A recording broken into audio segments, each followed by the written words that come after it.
कहानी की शुरुआत होती है एक हथियारा से जिसने भारी स्नाइपर राइफल को रस्सी में डाला, 360 डिग्री घुमाकर कसा और पेड़ के तने से मजबूती से जोड़ दिया। बंदूक ठीक करके हत्यारा तुरंत झुका और पास के सर्दी के खरबूजे पर निशाना लगाया। गोली लगी पर निशाने से 800 मीटर दूर गिरी। फिर भी हत्यारा हार नहीं माना। उसने शांति से पेचकस निकाला, दूरबीन समायोजित की और किमी दूर खरबूजे पर फिर निशाना लगाया। इस बार भी बड़ा अंतर था। हत्यारा धैर्य खो रहा था। बिना कुछ कहे उसने फिर पेचकस निकाला, पहले के आंकड़ों से सटीक समायोजन किया और फिर से गोली चलाई। गोली सटीक लगी। हत्यारे के चेहरे पर संतोष था।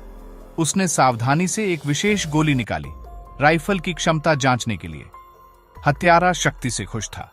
वह शहर के फोटो स्टूडियो गया और अपने कौशल से नकली दस्तावेज बनाए। सब तैयार था। जब वह राष्ट्रपति की हत्या के लिए फ्रांस जाने वाला था, अचानक आदेश आया। योजना लीक हो गई थी। फ्रांसीसी पुलिस सतर्क थी। हत्यारे को लगा कुछ गड़बड़ है, योजना बदलनी होगी। अब मुख्य समस्या थी राइफल को फ्रांस कैसे ले जाया जाए। उसने राइफल के हिस्से अलग किए, पानी रोधी बैग में रखे, कार के नीचे छिपाए और फिर फ्रांस की सीमा पर पहुंचा। फ्रांसीसी पुलिस हर प्रवेश करने वाले की जांच कर रही थी, पर हत्यारा शांत था। उसके बैग में सिर्फ रोजमर्रा की चीजें थीं। आखिरकार वह नकली दस्तावेजों से सीमा पार कर गया। लेकिन होटल पहुंचने के कुछ ही देर बाद पुलिस को अचानक खबर मिली कि राष्ट्रपति का हत्यारा फ्रांस में घुस चुका है।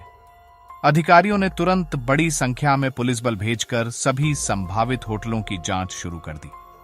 हत्यारे को पहले ही सूचना मिल चुकी थी और वह निकल चुका था। जल्द ही उसने अपनी कार जंगल में ले जाकर एक पिकनिक कर रहे दंपति की नंबर प्लेट चुरा ली और अपनी कार पर लगा दी। सुरक्षा के लिए उसने कार का रंग भी बदला और आर्क डी ट्रायम्फ की ओर चल दिया। अचानक एक शराबी ड्राइवर से टक्कर हो गई, लेकिन वह बच गया। हत्यारे ने तुरंत प्रतिक्रिया दी और अपनी नफरत छिपाई। दूसरा ड्राइवर भाग गया। समय कम था, इसलिए हत्यारा बिना हिचकिचाहट उसकी कार में बैठ गया। स्क्वायर पहुंचकर हत्यारे ने सबसे अच्छा स्नाइपर स्पॉट चुना।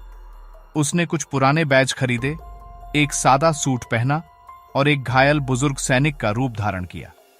बैज पहने होने के बावजूद उसकी जांच हुई, लेकिन उसके पास सभी जरूरी दस्तावेज थे, इसलिए गार्ड्स ने उसे सम्मान के साथ जाने दिया। चौक में प्रवेश करके वह पहले से चुने होटल में गया। अपने पैर खोलकर वह छड़ी लेकर अटारी में घुसा और खिड़की से बाहर की निगरानी की। जल्द ही उसने एक भारी स्नाइपर राइफल जोड़ ली। फिर छड़ी का निचला हिस्सा खोलकर उसमें से कवच भेदी गोले निकाले और मैगजीन में भर दिए। राष्ट्रपति डी कॉल समय पर पहुंचे। हत्यारे ने निशाना साधा, लेकिन अचानक राष्ट्रपति ने सिर झुका लिया और गोली निशाने से चूक गई। आदमी दोबारा निशाना लगाने लगा, लेकिन तभी सूचना पाकर गार्ड्स आ गए। एक को मारकर वह गोली भरने लगा, पर गार्ड्स ने उसे पकड़ लिया। डी गॉल के जीवन पर कई बार हमले हुए, लेकिन हर बार वे बाल बाल बच गए। सैकड़ों गोलियां उन्हें नहीं लग सकीं। वे हमेशा एक कदम आगे रहे। तो दोस्तों, यह थी एक लाजवाब कहानी। उम्मीद करता हूं आपको पसंद आई हो और ऐसे ही मूवी क्लिप देखने के लिए हमारी चैनल को सब्सक्राइब करना मत भूलना।